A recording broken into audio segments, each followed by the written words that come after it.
Hello guys, അപ്പോൾ നമ്മുടെ കേരളത്തിൽ സ്ഥിതി ചെയ്യുന്ന കേരളത്തിലെ കാസർഗോഡ് ജില്ലയിൽ സ്ഥിതി ചെയ്യുന്ന central university of Kerala central university of കേരളയിലെ കോഴ്സുകൾ എന്തെല്ലാം അവിടെ എങ്ങനെയാണ് അഡ്മിഷൻ കിട്ടുക ആ കാര്യങ്ങൾ നമ്മൾ ഈ വീഡിയോ ഡിസ്കസ് ചെയ്യാൻ വേണ്ടി പോകുന്നു. അപ്പോൾ നമ്മുടെ കേരളത്തിലെ സെൻട്രൽ യൂണിവേഴ്സിറ്റിയിൽ പഠിക്കാൻ ആഗ്രഹിക്കുന്ന ആളുകൾക്ക് നിർബന്ധമായി വീഡിയോ നിങ്ങൾ അയച്ചു കൊടുക്കുക. നിങ്ങൾ വീഡിയോ അവസാനം വരെ കാണുക. അതുപോലെ നിങ്ങൾ എന്തെങ്കിലും സംശയങ്ങളോ കാര്യങ്ങളൊക്കെ ഉണ്ടെങ്കിൽ എങ്ങനെ ക്ലിയർ ചെയ്യാൻ പറ്റും ഞാൻ വീഡിയോ അവസാനം പറയുന്നുണ്ട്. സോ ബേസിക്കലി മനസ്സിലാക്കുക, അവിടെ പ്രധാനമായി അവിടെ ഒരുപാട് PG കോഴ്സ് ഉണ്ട്. UG കോഴ്സ് പ്രധാനമായി അവളുടെ വെബ്സൈറ്റിലെ സൈറ്റ് പ്രകാരം 4 കോഴ്സാണ്. അതൊന്ന് പിന്നെ BCA ഉണ്ട്, അതുപോലെ BCom ഉണ്ട്, BSc ബയോളജി ഉണ്ട്, അതുപോലെ തന്നെ BA പിന്നെ ഇന്റർനാഷണൽ റിലേഷൻ എന്ന് പറഞ്ഞ ഒരു പുതിയ സബ്ജക്ട്. അപ്പോൾ ഈ 4 അവിടെ നിലവിലുള്ളത്. ഇതെങ്ങനെയൊക്കെ കിട്ടുക നമ്മൾ നോക്കാൻ വേണ്ടി പോകുന്നത്. ഇപ്പോൾ BC ആണെങ്കിൽ ബാച്ചലർ ഓഫ് കമ്പ്യൂട്ടർ ആപ്ലിക്കേഷൻ ആണെങ്കിൽ വിത്ത് റിസർച്ച്, അതായത് ഹോണേഴ്സ് ഡിഗ്രി ആട്ടോ, 4 വർഷത്തെ ഡിഗ്രിയാണ്.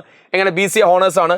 അത് നിങ്ങൾ എഴുതേണ്ടത് നമുക്കറിയാം 3 ലിസ്റ്റ് എക്സാം ഉണ്ട്. ലിസ്റ്റ് 1, ലിസ്റ്റ് 2, ലിസ്റ്റ് 3 അല്ലേ. ലിസ്റ്റ് 1 നിങ്ങൾ ലാംഗ്വേജ് ഇംഗ്ലീഷ് നിങ്ങൾ സെലക്ട് ചെയ്യണം. അതൊരു ഡൊമൈൻ സബ്ജക്റ്റിലോ നിങ്ങൾ ഫിസിക്സോ അല്ലെങ്കിൽ കെമിസ്ട്രി അല്ലെങ്കിൽ അക്കൗണ്ടൻസി ഓർ മാത്തമാറ്റിക്സ് അല്ലെങ്കിൽ computer science or informatic practice ഏതെങ്കിലും എഴുതിയാൽ മതി. ഓക്കെ, അപ്പോൾ ഓർ കെമിസ്ട്രി എന്ന് പറഞ്ഞല്ലേ. അപ്പോൾ ഇതിൽ ഒരു സബ്ജക്റ്റ് മാത്രം എഴുതിയാൽ മതി. നമ്മൾ ഡൽഹി യൂണിവേഴ്സിറ്റി ഒക്കെ 3 പ്രിഫർ ചെയ്യുമ്പോൾ സെൻട്രൽ യൂണിവേഴ്സിറ്റി നമ്മുടെ കേരളം എന്ത് മാത്രം പ്രിഫർ ചെയ്യുന്നുള്ളൂ, ഒരൊറ്റ സബ്ജക്റ്റ് മിനിമം എവിടുന്ന് പ്രിഫർ ചെയ്യുന്നുള്ളൂ, നിങ്ങളുടെ പിന്നെ ഡൊമൈൻ സബ്ജക്റ്റിന് അവർ പ്രിഫർ ചെയ്യുന്നുള്ളൂ കേട്ടോ. അപ്പോൾ ഇതിൽ ഏതെങ്കിലും ഒന്ന് നിങ്ങൾക്ക് എന്ത് ചെയ്യാൻ മതി, നിങ്ങൾ അതിൽ അവിടെ എഴുതിയാൽ മതി. അതുപോലെ തന്നെ BCom ആണെങ്കിൽ BCom നോക്കുകയാണെങ്കിൽ ഹോണേഴ്സ് നോക്കുകയാണെങ്കിൽ ആദ്യം ഒരു കാര്യം കൂടി പറയാൻ വിട്ടുപോയി കേട്ടോ, ജനറൽ ആപ്റ്റ്യൂഡ് ടെസ്റ്റ് നിർബന്ധമാണ്. അപ്പോൾ നമ്മൾ പറഞ്ഞ 3 കോളം കേരള യൂണിവേഴ്സിറ്റി എന്ത് ചെയ്യുന്നുണ്ട്, പിന്നെ ഫുൾഫിൽ ചെയ്യുന്നുണ്ട്. ലാംഗ്വേജും ഉണ്ട്, ഡൊമൈൻ സബ്ജക്റ്റും ഉണ്ട്, ജനറൽ ആപ്റ്റ്യൂഡ് ടെസ്റ്റ് എവിടെ വരുന്നുണ്ട്, നമ്മുടെ സെൻട്രൽ യൂണിവേഴ്സിറ്റി ഓഫ് കേരളയിൽ വരുന്നുണ്ട്. ഇനി BCom വിത്ത് റിസർച്ച് നോക്കുകയാണെങ്കിൽ അവിടെ ലാംഗ്വേജ് ഉണ്ട്, ഇംഗ്ലീഷ് നമ്മൾ സെലക്ട് ചെയ്യണം. അത് domain subject accountancy or book keeping or economics or business economics or business studies. അപ്പോൾ BCom കിട്ടണമെങ്കിൽ കുറച്ചും കൂടിയും എളുപ്പത്തിൽ BCom കിട്ടാൻ നിങ്ങൾ ഹെൽപ്പ് ചെയ്യില്ല. കാരണം അക്കൗണ്ടൻസി മാത്രം എന്ത് ചെയ്താൽ മതി, പഠിക്കുന്നവർക്ക് അത് മാത്രം എഴുതിയാൽ മതി. അല്ലെങ്കിൽ എന്താണ് or economics or business economics മാത്രം എഴുതിയാലും മതി അല്ലേ.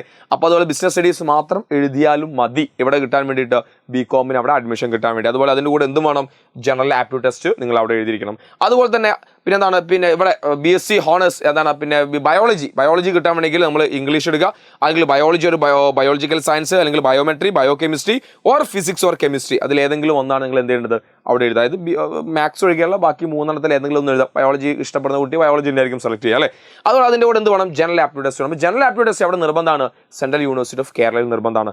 അതുപോലെ തന്നെ നമ്മുടെ ഇവിടെ അതായത് BA ഇന്റർനാഷണൽ റിലേഷൻ. ഇപ്പോൾ ഒരു ഹ്യൂമാനിറ്റീസ് പഠിച്ച കുട്ടികൾക്ക് ഇന്ന് അവിടുത്തെ ഏറ്റവും ഡിമാൻഡ് ഒരു കോഴ്സ് എന്ന് ഞാൻ പറഞ്ഞൊരു കോഴ്സ് ഇതാണോ, ഇതാണ് BA international relation 4 years programme ആണ്. അതിൽ വേണ്ടത് ലാംഗ്വേജ് ആദ്യം ഇംഗ്ലീഷ് വേണം. ഡൊമൈൻ സബ്ജക്ട് പൊളിറ്റിക്കൽ സയൻസ് ആണ് വേണ്ടത്. പൊളിറ്റിക്കൽ സയൻസ് പഠിക്കുന്ന കുട്ടികൾക്ക് ദാറ്റ്സ് വെരി നല്ലൊരു ഓപ്ഷൻ ആണിത്.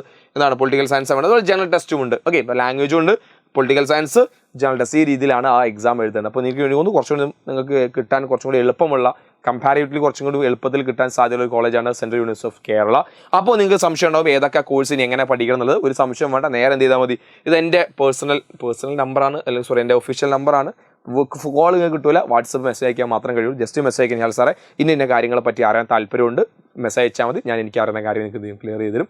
അപ്പോൾ നമ്മുടെ ബാച്ച് ഓൾറെഡി നമ്മൾ സ്റ്റാർട്ട് ചെയ്തിട്ടുണ്ട്. ബാച്ചിൽ ജോയിൻ ചെയ്യാൻ ലിങ്ക് താഴെ കൊടുക്കുന്നത്, അതിൽ നിങ്ങൾക്ക് എന്ത് ചെയ്യാം, പിന്നെ ജോയിൻ ചെയ്യാം. അതുപോലെ CUETയുടെ കമ്മ്യൂണിറ്റി ലിങ്കും CUETയുടെ വാട്സപ്പ് ചാനൽ ലിങ്കൊക്കെ താഴെ കൊടുത്തവർക്ക് ജോയിൻ ചെയ്താൽ ഇത്തരത്തിലുള്ള അപ്ഡേറ്റുകൾ നിങ്ങളിലേക്ക് എത്തിക്കൊണ്ടേയിരിക്കും. സോ ഏറ്റവും ഇമ്പോർട്ടൻ്റ് കാര്യം എന്താ, പിന്നെ ഇനി അങ്ങോട്ട് നമ്മൾ പല രീതിയിലുള്ള കോഴ്സുകൾ പല രീതിയിലുള്ള അപ്ഡേറ്റുകൾ വീഡിയോസൊക്കെ വന്നുകൊണ്ടിരിക്കുകയാണ്. മിസ് ചെയ്യരുത്. സെൻട്രൽ യൂണിവേഴ്സിറ്റി പഠിക്കാൻ ആഗ്രഹിക്കുന്ന കുട്ടികൾക്ക് ദ ബെസ്റ്റ് ഓപ്ഷൻ അല്ലെങ്കിൽ ഒരു ബെസ്റ്റ് പ്ലേസ് ആണ് എഡ്യൂപോർട്ട്, അതിലൊരു സംശയമില്ല. സോ എല്ലാവർക്കും ഓൾ ദി ബെസ്റ്റ്. സംശയം നിങ്ങളുടെ മെസ്സേജ് അയക്കാൻ മറക്കണ്ട.